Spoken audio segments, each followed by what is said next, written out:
Hello అందరికీ. సంక్రాంతికి అందరూ పిండి వంటలు మొదలుపెట్టేసారా? మేము ఆల్రెడీ మొదలుపెట్టేసాం గాయ్స్. ఇవాళ మేము గులాబీ పువ్వులను చేసుకున్నాము. ఇది ఆంధ్రాలో ఇది ఫేమస్ స్వీట్ రెసిపీ ఇది. గులాబీ పువ్వులు తింటుంటే తినే కొద్దీ తినాలని అనిపిస్తది. ఎంత క్రంచీగా ఉంటాయి.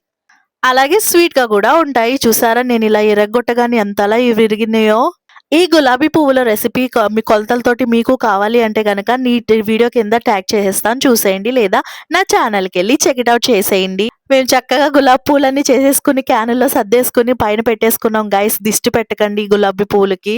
ఇక్కడ మీరు చూసుకున్నట్టయితే గనక గులాబీ పువ్వు విరగకుండా పర్ఫెక్ట్‌గా షేప్‌లో వచ్చి చాలా బాగా క్రంచీగా వచ్చాయి గైస్. పక్కా కొలతలతోటి చేశాను ఈ గులాబీ పువ్వుల రెసిపీ. మీకు చాలా ఈజీగా అర్థమైపోతుంది. ఒకసారి వీడియో చూడండి. అలాగే మీకు ఇంకోటి తెలుసా, దీన్ని కట్టెల పొయ్యి మీద చేశాను గైస్. అంతే మరి సంక్రాంతి అంటే పిండి వంటలు అంటే కట్టెల పొయ్యి మీదే కదా చేస్తారు. అందుకే చేశాను. ఈ వీడియో మీకు నచ్చినట్టయితే ప్లీజ్ సబ్స్క్రైబ్ చేయండి, షేర్ చేయండి, లైక్ చేయండి. పిండి వంటకంతో మళ్ళీ మీ ముందుకు వస్తాను.